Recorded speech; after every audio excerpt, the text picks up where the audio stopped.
There could be nothing more spiritual than your own self-examination of what is this life really? What is this mind really? What is this consciousness really?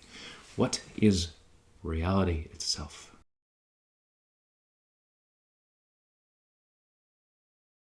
What is Zen? When first coming to a practice, of course, we want to know what it is. What is this thing that we're doing? What is this thing that we read about or have an idea of? But that's not really the most important question to be asking, especially in regards to this, especially in regards to Zen. The real question is, why is Zen?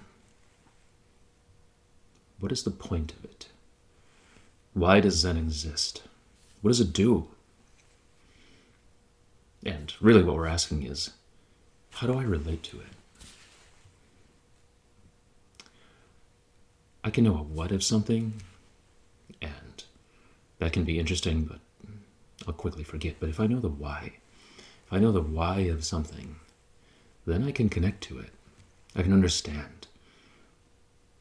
I can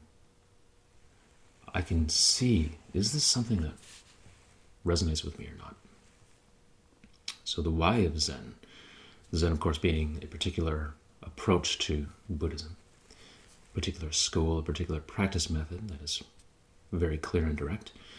The why of Zen is no different than Buddhism itself, which is to relieve suffering. Now, what does that even mean?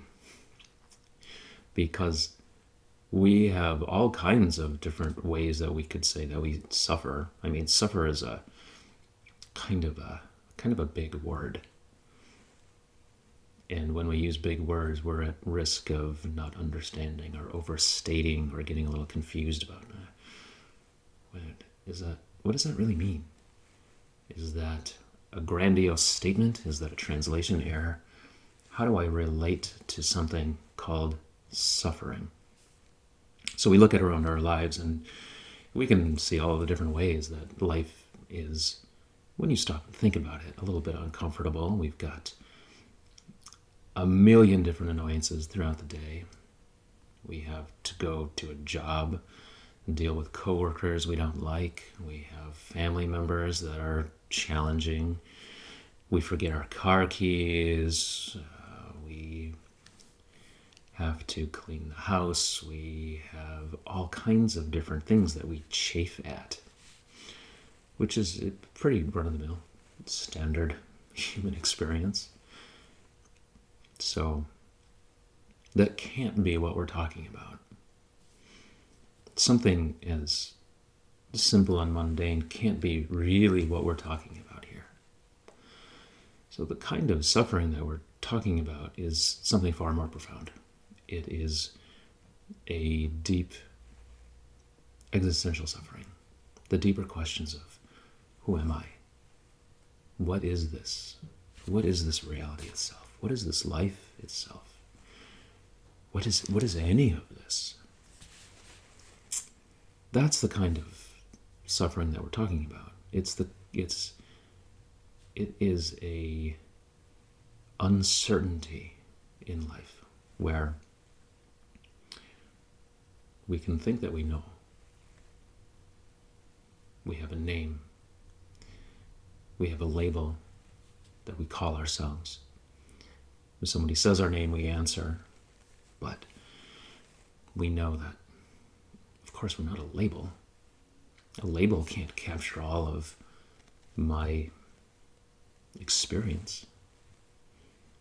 And we may have our likes and preferences, our opinions about different things.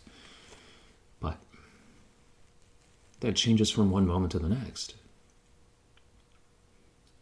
We might have convictions, but somebody can argue us out of them. So what are we really? And we have our memories, but memories half the time are made up anyway. We have our daydreams and projections and imaginations, but that hasn't happened yet. And so we have this sense of what of any of this is real? Where is the solid ground here? Anywhere in this thing that I think that I am. To say, oh, that's me. And of course, we'll want to combine all of that together into a personal ideology. Or a personality, one could say, and say that somehow all of these things coming together, somehow all of these little parts, when made into a whole, that's a me. That is the immortal, unchanging me. That conglomeration there. But of course, on some level, we know that that isn't true, because if all of the parts change, then the whole has to change too. So, this suffering is one of really feeling like you've built a house on sand, to use that analogy, that there is no foundation. Nothing feels quite real or certain. And that doesn't feel good. It is a feeling of, I can't quite trust my own experience. I can't quite trust who or what I think that I am. And that experience may be easy to ignore for a time, and some people can seemingly ignore it for a long period of time. But when you really drill down into it, that is such a human experience, such a deep-seated, pervasive, raw human experience. And everyone will deal with it at some point in time. Everyone will deal with it when they have questions of life and death, their own mortality, when you're faced with, what was any of this thing that I thought that I was to begin with? And really, when you look at anxiety and depression, which are skyrocketing in our culture, anxiety and depression are really just the symptomatic expressions of that deep existential questioning, that deep existential confusion. If the existential question was resolved, then the anxiety and depression would be inconceivable. There would be no doubt. There would be certainty.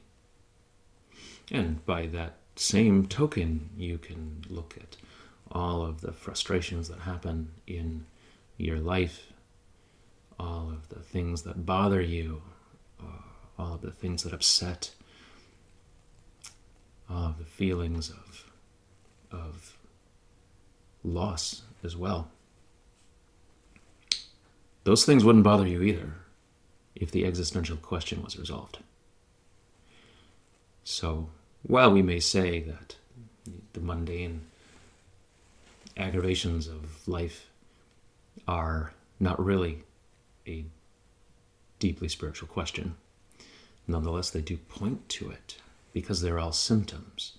They're all symptoms of, what is this? I don't know. I need to figure this out. What is this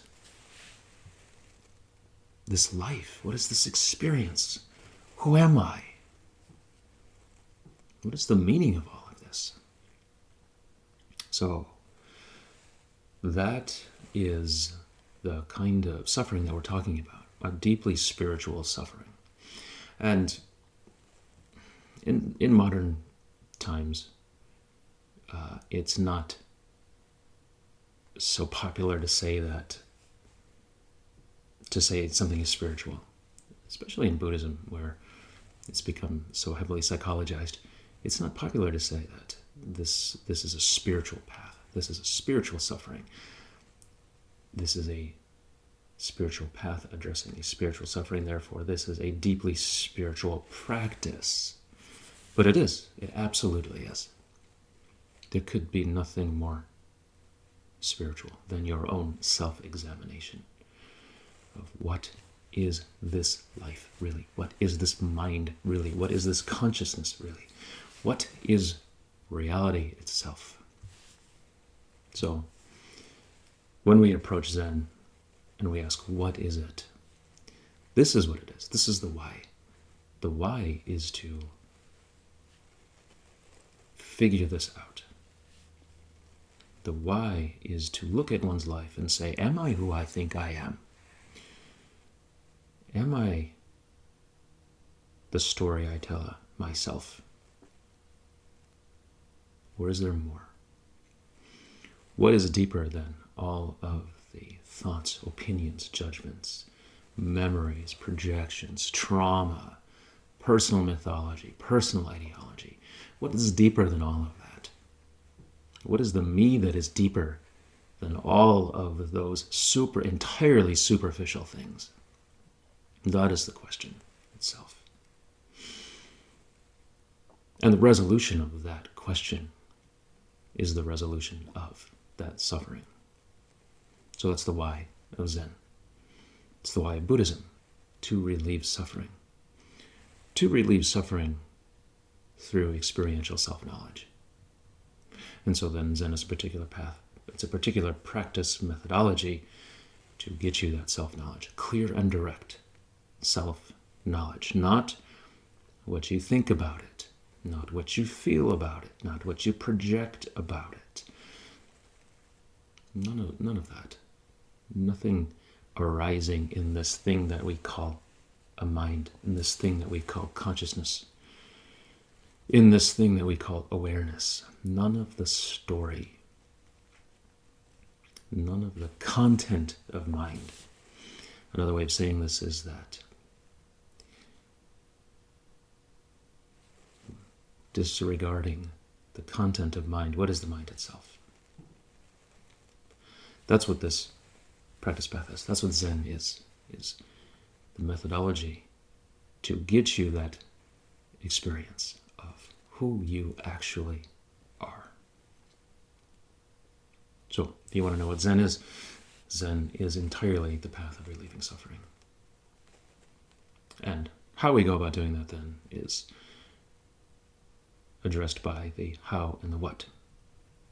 The how of what is this mind, this conditioned mind we're bringing to the table to begin with. Why am I confused? And the what am I going to do about it, which is the practice path. And that is the next video.